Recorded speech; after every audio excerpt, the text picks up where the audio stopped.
choose my words carefully because I don't want to receive the scorn of Councillor Philpott. Many people were opposed to the Broadway scheme, obviously not Councillor Philpott, but where we could, we went out and we held consultation exercises, face to face. There is no better alternative than trying to do something like that. The pandemic, in the absence, I think, that officers attending a Zoom meeting with 140 people firing questions is not ideal, but you couldn't hold a public meeting with 140 people in it. So that's the next best thing. I think they did a tremendous job of collating all that information and being able to answer those questions in a 19-page report. But yes, where we can, you get the public in, you're able, because quite often, or many schemes like this, the Broadway was a classic example where people's concerns, once they were able to speak to officers, once they could see the plans, it put minds at rest a lot. I'm not blaming the pandemic because the timing of what we did would have been the same with or without the pandemic, but the ability to have a big public meeting was gone from us. But it didn't stop us engaging with people and taking those queries, questions, and there are many people who offered out what seemed to be sensible alternative ways of implementing the scheme, and that included interested groups like Wheelwrights and people like that as well. But we've made the changes that we could, that facilitated, all the input that we had as best we could. Okay. Please, may I speak? Please, may I speak? Because I'm sitting Sorry, here. Linda, Linda, can you wait, please? I've got a list of people who came to the pre-meeting, who are members of this committee, who did ask that they could speak, and I need to work through those. I've got 3 other members who came to the pre-meeting who've indicated they want to speak. So I'm going to ask Mark Child to come in next. Mark, are you there? You've got something? Yeah. Sorry. I look forward to hearing from Linda. I don't wish to push in front of Linda, but I a couple of things I wanted to say. First of all, I feel as though I might need to declare an interest, as Fairwood Road has bizarrely been mentioned a couple of times, and I'm a member of a West Cross as a fanciful alternative. But apart from that, I wanted to ask Mark Thomas if we have done, apart from the public meeting element, which is just explained about the pandemic, has the council consulted and gone through the same process for the current schemes as it has for all previous schemes, or is there anything different happened this time? And has all previous consultations, because this is what I believe has happened, raised a couple of concerns and whatever during the implementation phase, and they've been dealt with. So is there anything you think that is unusual about this scheme? Because I do think that people seem broadly in favour of the principle of a cycle route and active travel through Males. They just seem cross. They weren't consulted about it. That's the way it seems to me. When the Welsh Government come out to consult on the draft that they're obviously considering at the moment on how this process should work, are we as a council going to be contributing to how we think that the current arrangements might change? There are a couple of questions in there. Yeah, I think firstly, our approach to what we've done this year with all our schemes is the way we've always done it. There's no different approach whatsoever. There's not. There's probably, in answer to the second part of it, there's probably, and I did allude to it earlier, I used, for example, the Goss Avenue, that one that sprung to mind. Cocket Road was another one. There's probably not a single, and it's a good thing, there's not a single active travel scheme that's been implemented that hasn't changed from its material design once it's received local input. It may have been, can we not, as you're aware, there's a huge sensitivity around trees and removal of trees. And we have moved heaven and earth, literally, to save trees and move cycle tracks around it, that when the original design may have included removing trees. We are absolutely, very protective of trees, and trees only get moved as an absolute last resort where we can't save them. And if we do, as you know, we will look to plant alternatives. so it isn't that suddenly this year, because of the pandemic or anything else, we've done anything dramatically different. There are some schemes where there's been so much public interest that we felt the need to have the public, the public meetings face to face. But that isn't typical. Broadway, we did it, but we didn't do it in Cockett. We didn't do it on Goss Avenue because there wasn't, deemed to be a need to do that. But if ever there's a public interest or a public need, we will hold those meetings as and when required. But as I said, it's yes, we haven't changed our approach to these schemes at all. Okay, Mark. Yeah. Okay. Will Thomas. Is Will there? I am, Chair. No questions at the moment. Okay. Is Alexander Roberts here? If not, I'll move on to the list of people who've indicated they want to speak. I don't think he is he? Okay. Cyril Anderson then. Yeah, thank you, Chair. I have a question to Mark. It is Mark. You've mostly answered my questions because you've spoke about Goss Avenue, and yes, I think I've actually met with David Hughes as well at the very beginning when these emails went out to warn us about the active travel things going on the Goss. However, halfway through the implementation of the cycle tracks, we did have a few concerns, as I think you'll know, from residents about the parking area. So just to say that you as a cabinet member won't facilitate any objections or anything like that. You did help us on Town Hill because as long as we didn't go off track of Welsh Government, you would allow it. Am I right?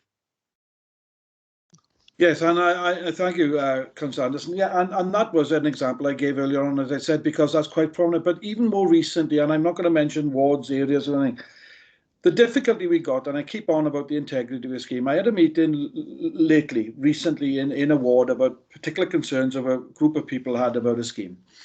And during the conversation, the concern was about cyclists travelling fast. And that's a common fear and a common theme, okay?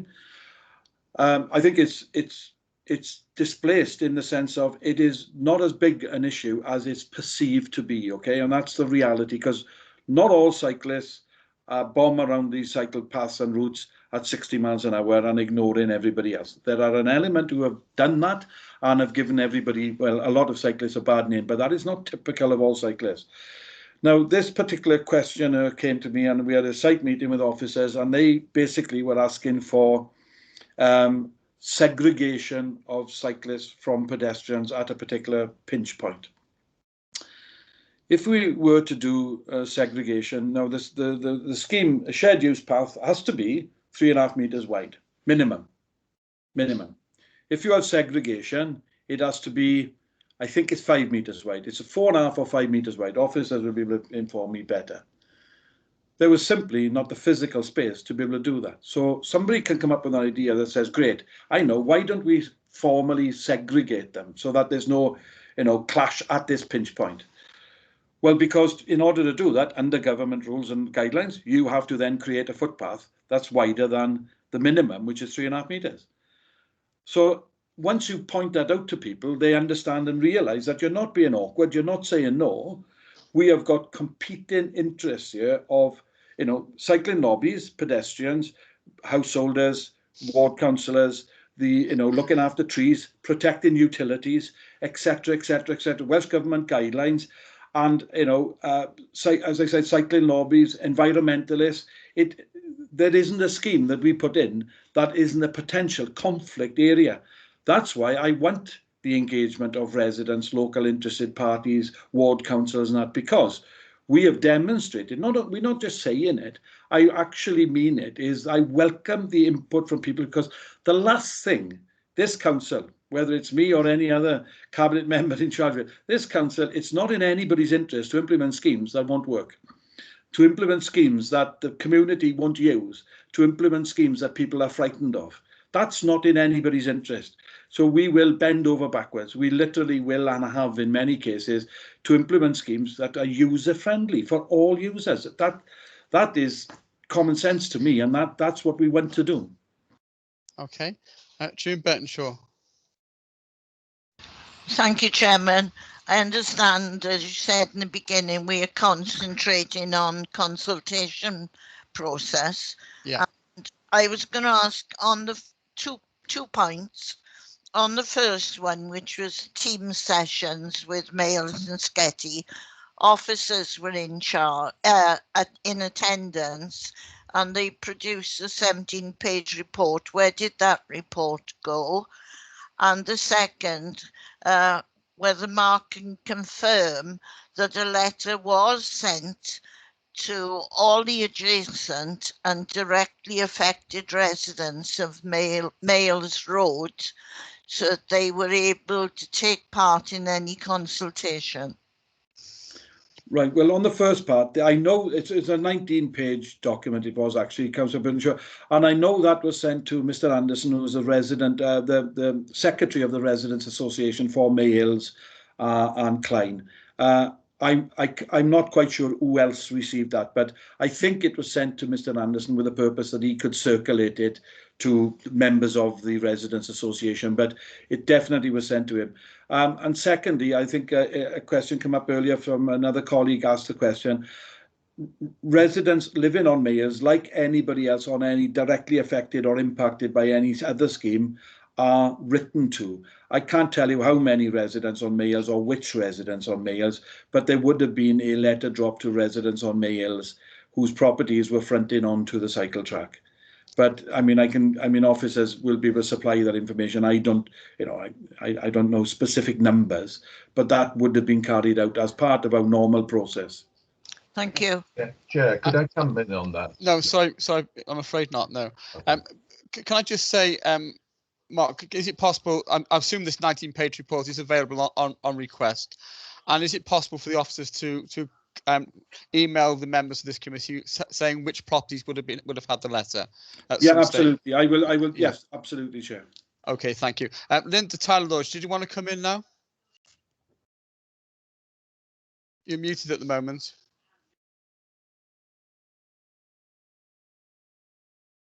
Thank you. You're still muted, Linda. I know. There we are. Yes, I'm sorry, but I have been exhausted by this. I have had a year of sleepless nights. I don't know how many hours I've walked up and down that road with officers explaining the issues to me, trying to pass on to the residents allay fears about trees coming down and all sorts.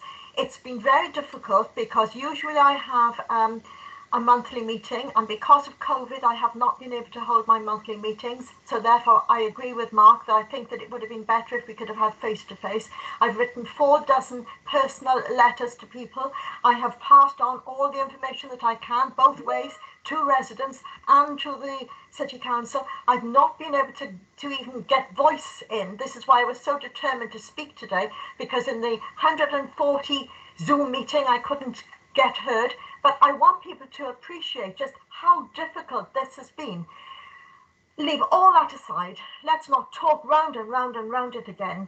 But can I just ask the question that a medical doctor who is very concerned about people having head injuries and whether the council would be held responsible if they did have an injury on that road, can I just ask Mark the question? When it narrows at the pinch point at the bottom of Mayors Road, is there a clear health and safety, certificate looking at that site? Because it seems to me now that people have had to accept that this road is going ahead, the cycle path is going ahead, but it seems as if people's concerns now, what I'm getting phoned about every day is the safety of that bottom part of the Mayors Road. Are we sure that that is going to be safe? Can I just say, Linda, we're hoping to concentrate on consultation here rather than revisit the scheme. But Mark, if you could briefly answer that question. I'm happy to answer. And as Councillor Tyler-Lloyd mentioned there, I know she has been actively involved because residents have been very vocal and sharing their concerns with her. But she has also had opportunities, and I'm not saying this as a critic, she has spoken at length to officers about the scheme, obviously, over the time. But yeah, look, we are not in the business as a highway authority of building a route on our road that is naturally dangerous. That is, we carry out road safety audits, and there are many people who have offered opinions about the safety of the scheme on Mayles Road. We have demonstrated, as far as we are to a satisfactory purpose for this authority, that the scheme we are implementing meets our requirements and is safe. Right. That's all we can say. I mean, our officers are experts in their fields. And if they deem, with all due respect to a lot of people outside of the authority, they aren't in a position to challenge the authority and integrity of our officers. These are the people whose job it is to implement schemes right across this, not just active travel, all sorts of road safety schemes around our schools and in our communities. These are the same people who are implementing these schemes. I do not accept that there are people outside the authority who know better than them. And that is the challenge we've had to deal with throughout this. We've had inputs from people who have suggested alternatives. When those alternatives are not taken up by our officers because they feel that they don't meet our requirements and all the requirements, then it is seen as we are ignoring them. We are not ignoring anybody. We're taking into account all the input we are getting, and if it isn't taken on board and implemented, it's because it's not the best solution. Because we are competing with having a wide enough pavement that doesn't impact on tree roots and require removing trees. It also allows enough room on the road so that it doesn't impact on. There are so many, as I alluded to earlier, so many competing factors when you lay what seems in principle a simple thing to do, just lay a shared use path. Nothing is so simple, and we are up against so many competing views on it. But at the end of the day, we have confidence and we know that the scheme we're implementing on Mayles Road is a safe scheme. Okay, thank you. Yeah. Thank you. Susan Jones.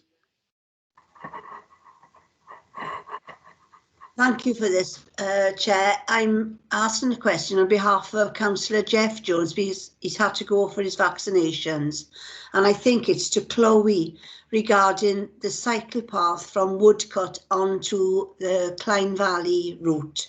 Again, Councillor Jones doesn't feel that he has any knowledge of this being imposed on Woodcut. So if you could look at that situation, Chloe, and maybe get in touch with Councillor Jeff Jones regarding that issue. Sorry, no, we can look into that, Councillor Jones. Okay, I don't think that needs a detailed answer. I'm sure Chloe can come back to the councillors on that issue. Yes. Yeah. Okay. Right. Mike Day. Mike, thank you, Chair. Yeah, I'm here. Thank you, Chair. Obviously, as far as scrutiny is concerned, what we're trying to do is to improve processes. And as far as this particular situation is concerned, I think everyone's supportive of the need to move people away from vehicle dependence. And we all welcome schemes which are safer for people to move about in that way. And I think that's one of the key points, is that it must be safer for all users, and we must find a way of those users being communicated with and having the opportunity to raise the questions which they have. I think I'd like to sort of say that I'm here not in my own capacity, but representing the many hundreds of local residents who've expressed concerns about the lack of consultation in connection with both the Alpha Links and the Sketty Park Links scheme. In fact, over 650 people have signed a petition to ask the council to hold off the implementation of the scheme until certain things had been communicated. That petition, unfortunately, had been rejected by the council. I just want to say that I note the Cabinet members' comments about statutory consultation requirements. And even if those have been met, and that the 2017 exercise was all that was needed, it's clear, I think, from the way that the proposals are being implemented, that considerable problems have been actually encountered. And I think it's also fair to say that as far as the response relating to the Welsh office or Welsh government being in communication with the council. I think we need to just highlight the fact that, in fact, members of the public have had a letter which is from the senior transport policy team leader, which says, I've discussed this, that is the lack of consultation. I've discussed this with the council, alerted them to the need to improve their consultation and engagement practices. So clearly, we need to do something to ensure that we don't encounter this particular situation again. There are a couple of examples that I'd like to give. I think first of all is the fact that unfortunately last week contractors started digging up the pavement in front of the entrance to Parkland Primary School. And I'd just like to thank the cabinet member who met with the head teacher and the officers to sort this out. But in fact, better communication with the school in advance of that would have headed this off, I believe. The second is that as far as the Alpha Link scheme is concerned, it's especially sensitive as the SUP, shared use path, passes through well-used green space, which, as the survey, the environmental survey, which has been done by the council in January shows, has protected species and also, in addition, has historical significance. And I was a little bit alarmed when the cabinet member used the phrase about pavements going through areas. Clearly, in this particular situation, because of the environmental nature of the issue of Clyne Valley, having a bitumen-based pavement going through would not be appropriate. But all of these issues would have been headed off, I think, with a proper communication process. So I suppose it's fair to say that I'm very disappointed that all stakeholders were not involved. Let's drop the word consultation. Were not involved over these particular proposals. And I think there are probably three reasons why I feel that. First of all, it's generated so much additional work in responding to queries. I mean, that's involved the cabinet member and officers and other councillors involved in so much additional work in responding to the questions and comments and concerns that members of the public have had. The second in relation to that is that it's actually been very embarrassing for local ward members not to be in a position to answer questions. That's a minor consideration in some ways, but it doesn't give the a good impression as far as the council is concerned.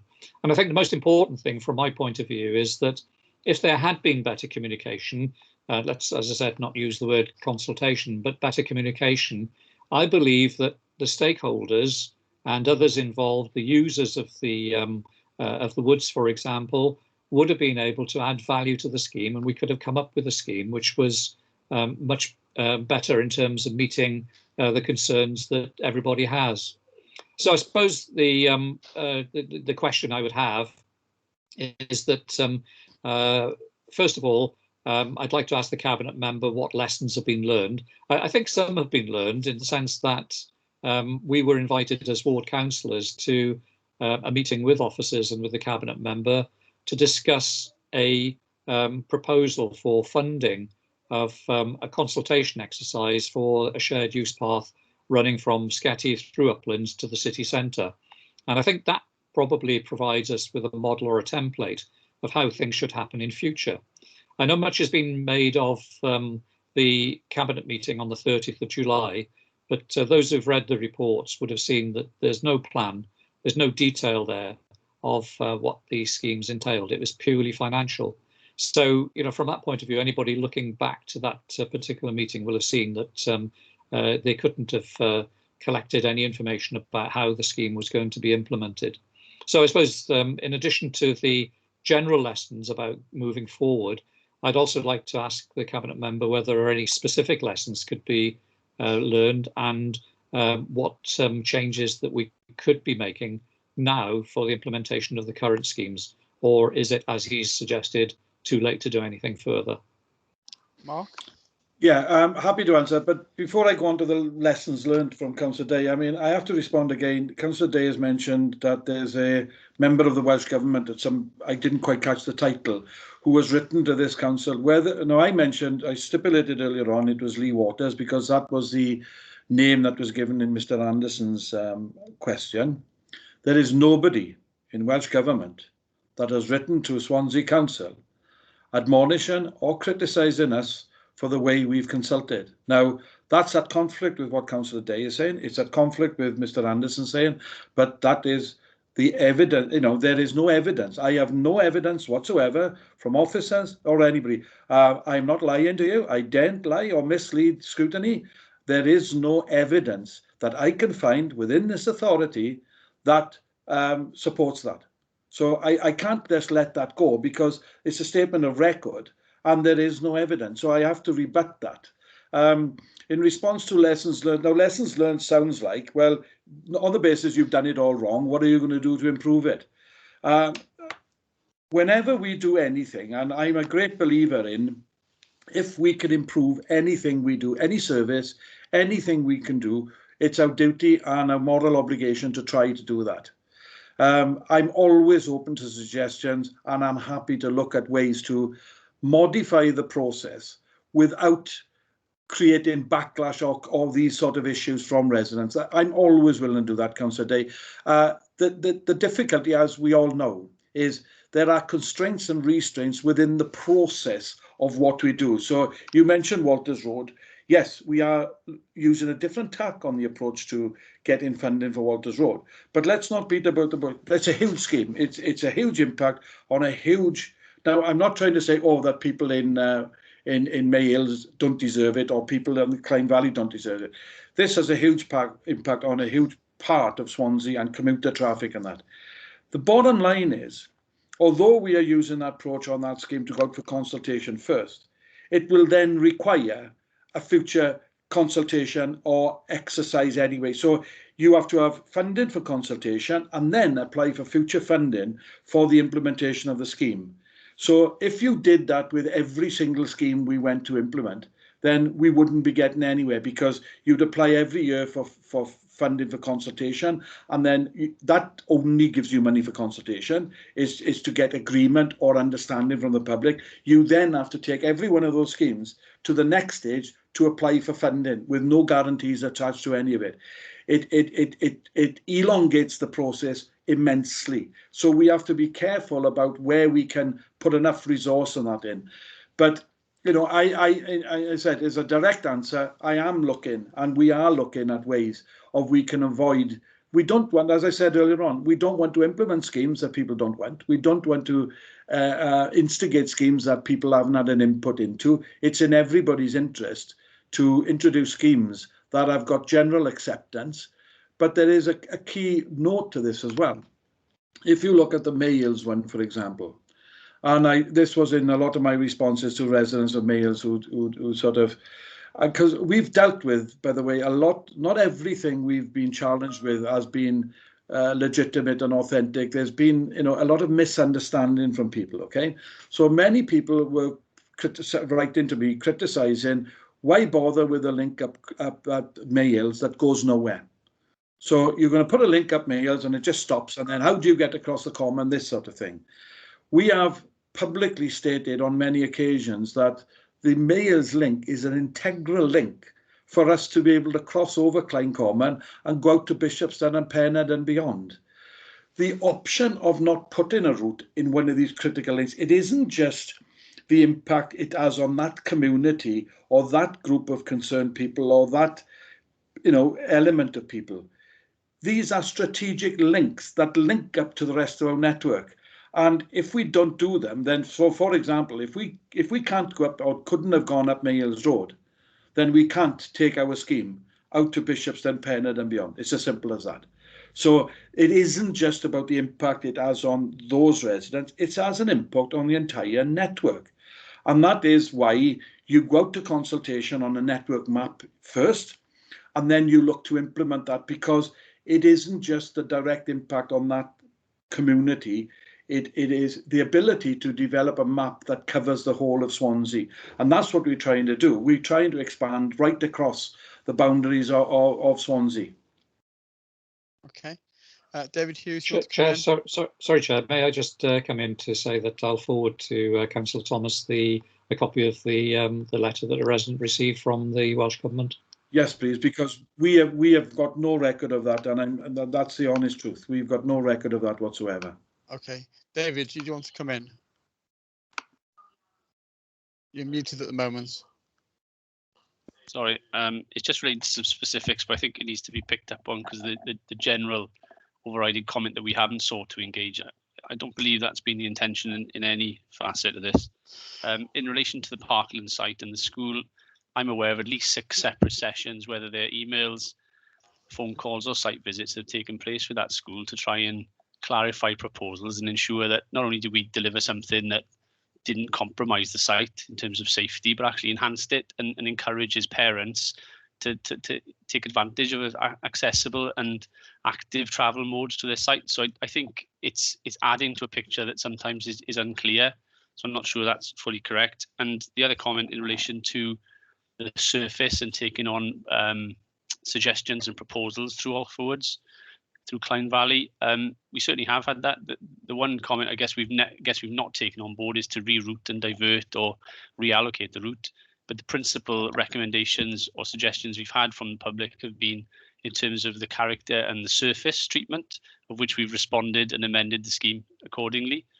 We've had comments in relation to the character and materials of the infrastructure we're introducing, which is going to be non-standard, it's going to be timber, so it's sympathetic surroundings. And the other one's been in relation to a comment Councillor Thomas made earlier relating to safety and speed and perception. This is a cycle route, which it is not.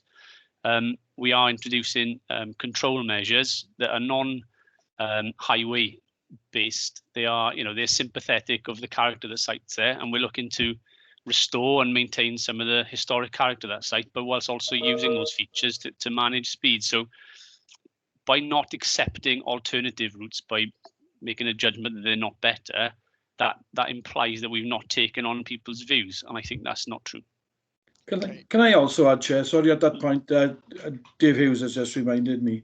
Another thing we did at the onset of the development or design development of the Alpha Clyne Valley link, I was sent an alarming email via Councillor Peter Jones from a member of the public who alerted us. Sorry, my light is going off. Who alerted us to the fact that there was a protected, very rare fungi species on this route. We weren't aware of it as an authority. It was something that a local horticulturist or whatever his profession was alerted us to. The next day, officers met him on site. The next day, I received the email in the evening. Next day, officers met the gentleman, the member of the public, on site where he showed us where the fungi were. As a result of that, not only were we able to reassure him that the route that we were putting in would have no direct impact on the fungi, we actually agreed to change the sub-base of the path at that location. We normally use a lime, don't quote me on this, Councillor Hughes, Officer Dave Hughes will inform better, but from my understanding, we normally use limestone. And the member of the public who was concerned that any leaching of limestone could have a detrimental impact on fungi. We changed it to a different material that was not going to affect the fungus, and the member of the public was very pleased with the rapid response and the changes we made. And look, we're not after praise for this, but I think that is to counter accusations that members of the public and others are saying that we're ignoring them. We absolutely want, and if it's about protection of species, protection of wildlife, we take that role very, very seriously. And where we can, we will make. And in that I was very proud of officers that on that occasion, because within 24 hours, they were out meeting the member of the public to address those very, very serious concerns. Okay, Stuart Davis wants to come in as well. Stuart? Yeah, thank you, Chair.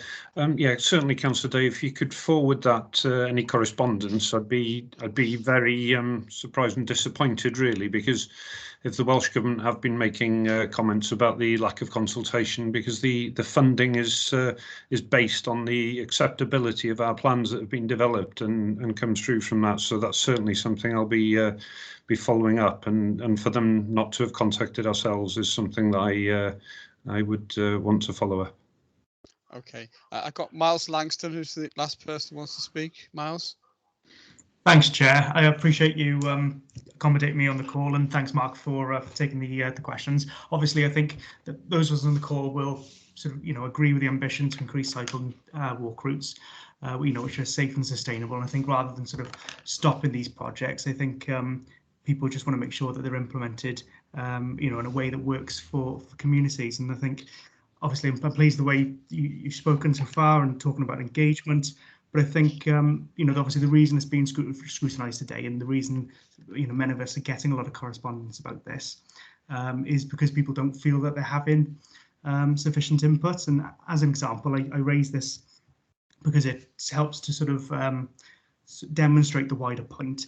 Obviously, you'll be aware of the feedback on Pentre Road Bridge, and obviously the impact it'll have on the highway and the single lane traffic. And we're not looking at the bridge, Miles. Could you stick to the Well, I raised it specifically because obviously where these schemes have an impact on a highway, where it changes the highway, and in that example, it was the installation of traffic signals. Now, I understand that specific aspect wouldn't require statutory consultation. So what I'm saying is, where you have these routes having that sort of impact on a highway, where it had a big impact on the surrounding communities, I think the council needs to be mindful of these types of impacts, so that communities are involved in all elements of these schemes. So what I'm asking is, what plans can the council put in place to ensure that going forward we go above and beyond what the statutory requirements are, and ensure that we engage in all elements of the projects, so that we can better reflect what communities want to achieve with these schemes, and then when we're pursuing these projects, we're actually taking communities with us. Mark? Well, yeah. I mean, look, we always, our approach has always been to consult, not only where it's needed, or engage is a better word. Wherever, I mean, people engage with us all the time, constantly, about their roads, their local roads, the wider network, constantly, and we're happy to engage with them. If you use the Pentre Road Bridge one, I mean, there's been misinformation quite often goes around about a lot of schemes, and there's concerns with people that there's going to be traffic chaos by us introducing traffic lights on Pentre Road Bridge. There won't be, I can assure you of that. Traffic chaos is a misused word. There may well be a set of traffic lights there, but that issue is not the best example you could have come up with, Councillor Langstone, because, as you know, the bridge is currently closed. We used the closure as an opportunity to talk with Network Rail about getting a safe route to walk. I mean, there may be a lot of councillors who are not familiar with Pentre Road Bridge. Currently, there is no walk-in route over the bridge. There's two-way traffic on that bridge, and if you want to go from Grovesend to Ponta de Lais, you have to walk across a very narrow bridge alongside the traffic. What we're looking to do is an opportunity to create a link here and put a route across there that's safe. Now, that sometimes I mentioned in many of my discussions earlier on about compromise. Most of what we do is compromise. It's either compromise because of, sometimes we haven't got, and I'm not talking about active travel specifically, it's about everything we do as an authority. We haven't got the money, the resources, etc., to do everything everybody wants to do. So we constantly prioritising and compromising. As I said, so I'm very keen on engagement. I'm very willing and happy to listen to input from residents, councillors. I mean, whenever any of you people write to me, I try my best to respond to, because I believe that quick, if you can give people responses, you're giving them peace of mind at the same time. What tends to happen is things run away with people, and not responding to people can have a negative impact. But yeah, you are right. We aren't required to carry out any consultation by the letter of the law on the Pentre Road Bridge, because it's a road safety thing. But that isn't what we want to do and are going to do. We are going to engage with people. It was part, by the way, of the active travel discussions of the INM plan in 2017 anyway. So it might not have been specific about going there, because there were a number of options explored. But as I said, building an alternative bridge seemed to be a preferred option across the railway line, but that was in the region of £1 million.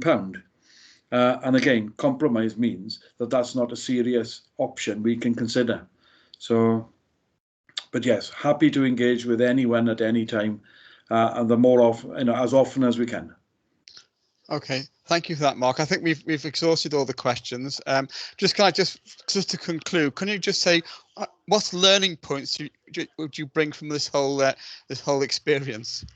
Well, I mean, as I said to Councillor Day, it's yeah, we learn as we go along. And look, if you look at learning points, then effectively, last year I wrote to ward councillors affected by the schemes because I felt that giving that early heads up would help matters. It wasn't done with any malicious intent or nothing. I just thought that as soon as, because a point of correction too, I think as well, that it was somewhere along the lines it said that I sent a letter on the 27th of September. Unfortunately, that letter was dated the 27th of September, but it was sent on the 27th of August.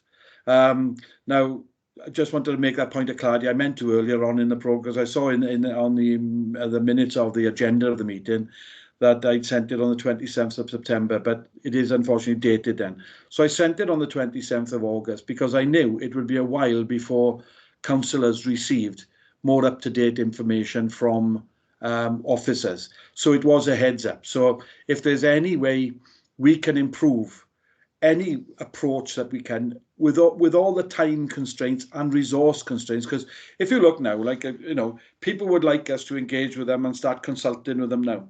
Well, if somebody can find me an officer at this moment in time who's not implementing the current schemes, which have to be completed by the 30th of March, well, please give me their name, and then I can point them in a direction for. So timing is a big issue here, because the resources we would use to engage with ward councillors and members of the public about future schemes are currently tied up and absolutely overwhelmed with the workload they've got. And that's going to be the position until the end of this financial year. So is there something we can do as soon as the officers have got more time on their hands to be able to engage with people sooner and all of that? That's the sort of thing we are willing to do. But it's not a question of, oh, okay, let's have officers out there in the communities now engaging, because those officers are not available to do that now. That is the reality of the situation. Until this year's schemes are completed, those same officers are the people who are going to be out meeting you, talking in your wards to yourselves and community members about those alterations. So there are time restraints on the availability of resources, Chair. Okay, thank you, Mark. Can I thank you and all the officers for coming along and answering a large number of questions today, and hopefully to respond to some of the concerns which have been expressed on this particular scheme. It's been very much appreciated. Thank you. Right, thank you. Just to conclude the meeting, item 11, scrutiny letters. Just to note that the outcome of the inquiry, the Equalities Inquiry follow-up meeting, which looked at progress of the implementation of scrutiny recommendations and impact of the inquiry. Although some good progress was acknowledged by the panel, which was convened by Councillor Lyndon Jones, it was felt necessary to convene a further follow-up meeting around November 2021, which will allow the panel to better consider and assess progress made and the impact of the inquiry. So I think that's quite important to note that. That's the scrutiny letters which are being circulated, and also item 12 then, the date and time of the upcoming scrutiny panel meetings have also been circulated, and that just leaves us with the next meeting, which is Tuesday the 16th of March at 4 p.m. So can I thank you all for attending, and it's been a very interesting and informative meeting, and thank you very much for being here with us for that meeting. Thank you. Thank you. Bye-bye.